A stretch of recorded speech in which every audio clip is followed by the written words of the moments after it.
and one that I think we can actually come to a fine agreement with. And I'm remarking, I'm very optimistic actually. Last week, I think this coal deal is a very big deal. I really do.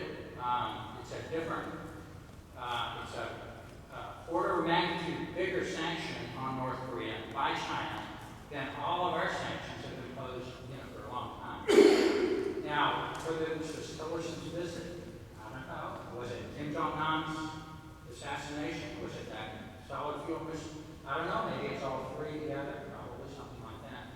But I guess it's a long way of getting at. Do you think there's some ways here that we can really work, not against China, but with them, to, and again, not to kill North Korea, but really to push them toward a reform that looks like China? It's clear I have never been able to teach Bill anything about the importance of Southeast Asia, but that's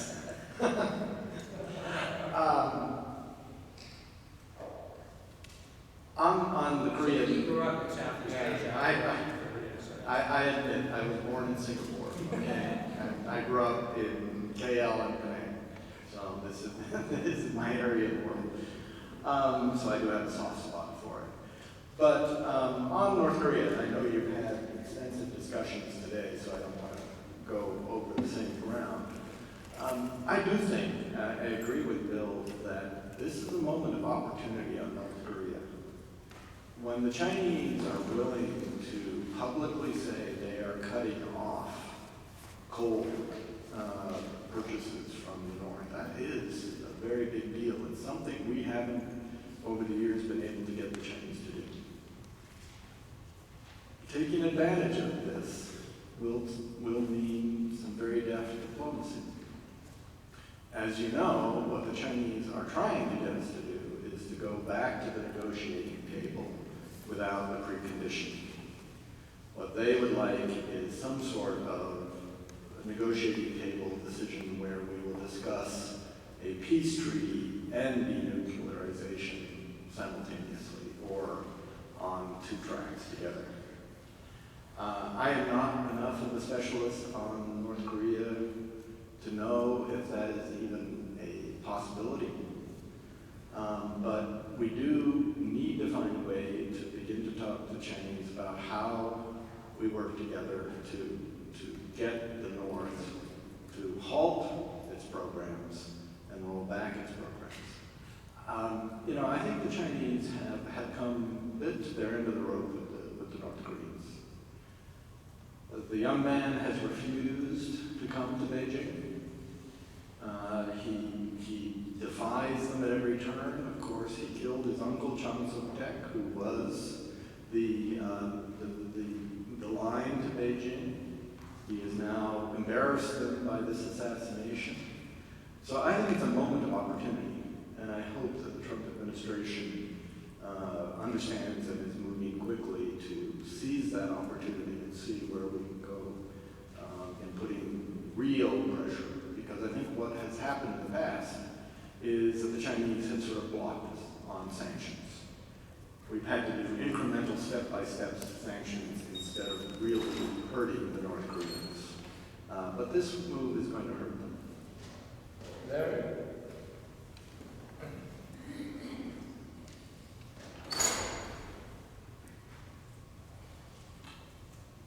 Just a comment and a question. To some degree, I'm repeating what I brought up in the earlier session. In the discussion about Philippines, what seems to me was missing in terms of what Philippine policy is on the South China Sea is the factor of Chinese money. Now, I mentioned earlier the $24 billion commitment that China made to the Philippines when Duterte went to Beijing and basically announced that he was going to divorce the Philippines from U.S. policy in the South China Sea.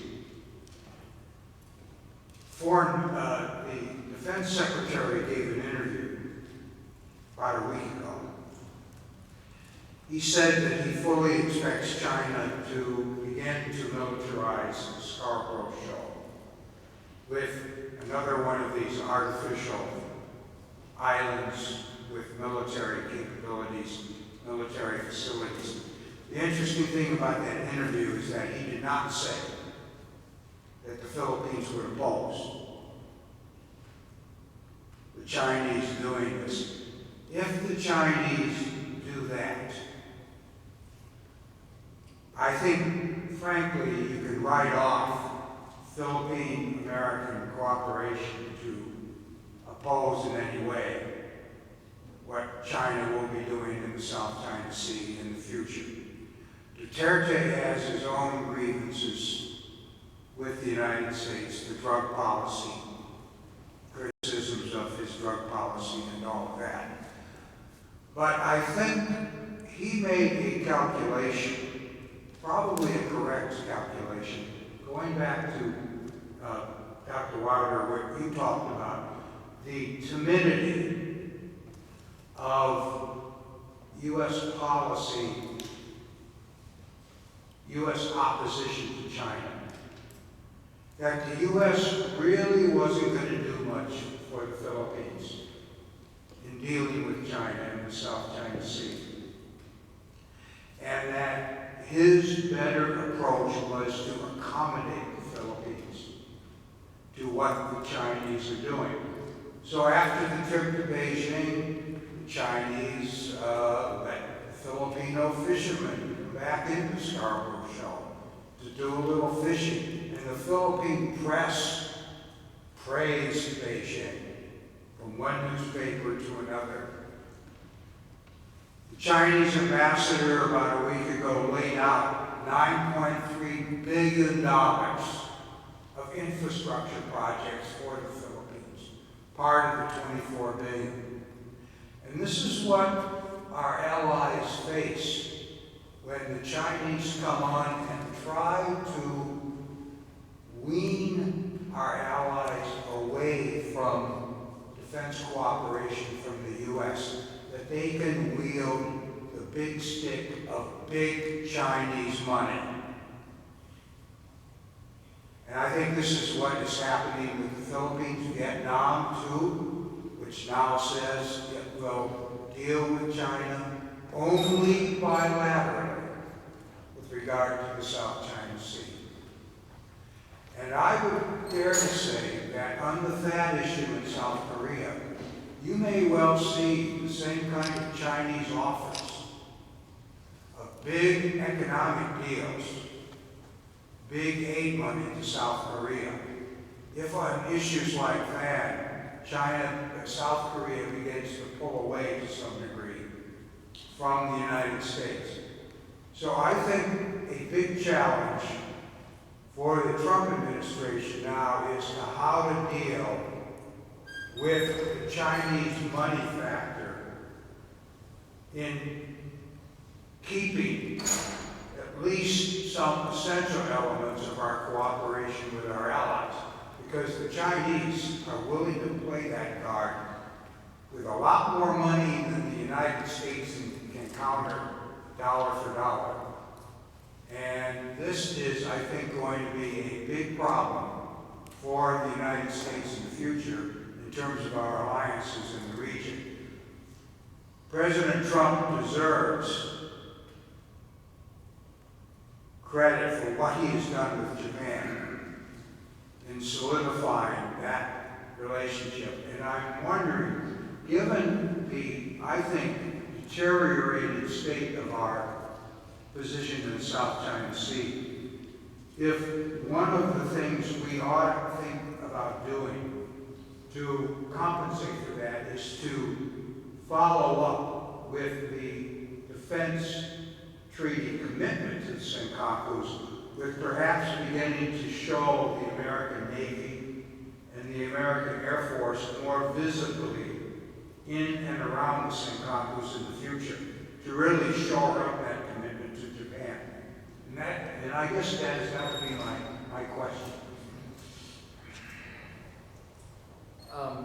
I was just reading an article which I haven't had a chance to digest, Yes, that says that the American naval and air movements have started to increase in South China Sea and I presume in the East China Sea a bit. So I think the Trump administration, maybe Secretary Mattis, is already making some moves in that direction. But I agree. It is very clear that the Caucus are part of the Mutual Defense Treaty. There's nothing ambiguous about that. And I've been bothered to see this huge increase in Chinese air activity, naval activity, drilling activity near that area, without much of an American response. And I've talked to Japanese diplomats about this who are uncomfortable, and sort of wondering when the American response is going to be stronger. So yes, I think that's an excellent suggestion. I want to get back to something Bill said, because I do agree that the Chinese agree with us on freedom of navigation, and it is in their interest to have open sea lanes. But there's some different problems in the South China Sea, as our Southeast Asian friends have told us about. One is that the Chinese don't recognize other people's fishing rights, and they bring their fishing fleets in, and they basically steal everybody else's fish in the area, because they polluted their water so badly that if you want to eat decent fish in China, it's got to come from the South China Sea.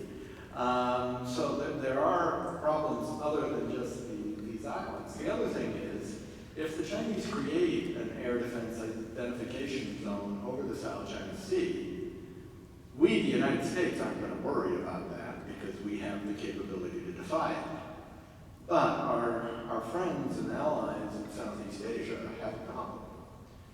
Do they now have to notify Beijing of every single military flight or other activities they do in the air over the South China Sea, and in effect recognize Chinese sovereignty in an outrageous statement? I mean, the 9-dash line, there is no historical facts to support the 9-dash line.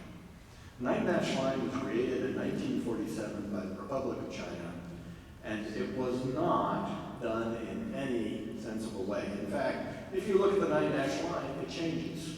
Different people's maps have different interpretations of it. There are areas as well.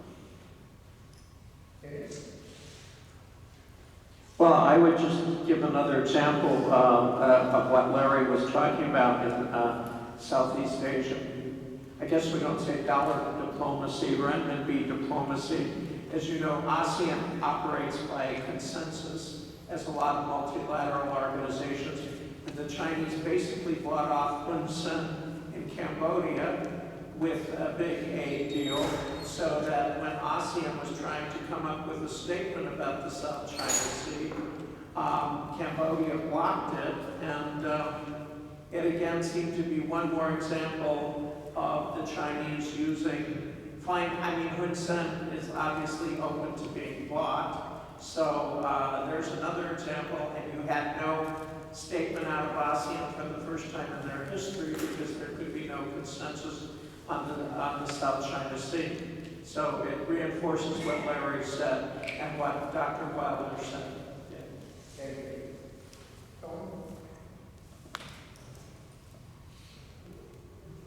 I just want to share some of my own observations with respect to what's happening since Donald Trump became the president.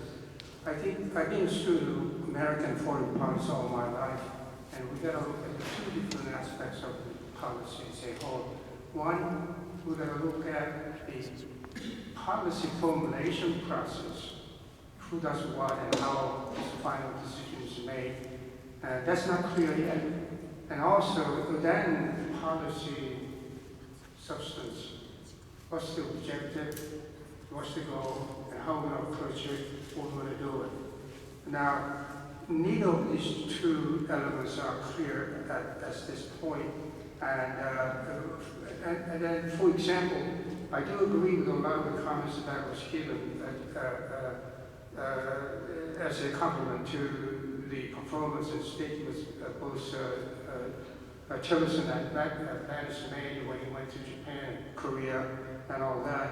And that's a part of the continuity we're talking about. But President Trump was not a person of continuity. He was elected as an agent of change, and I think along with his chief strategist, Steve Bannon, we have no idea what kind of views Steve Bannon has on North Korea.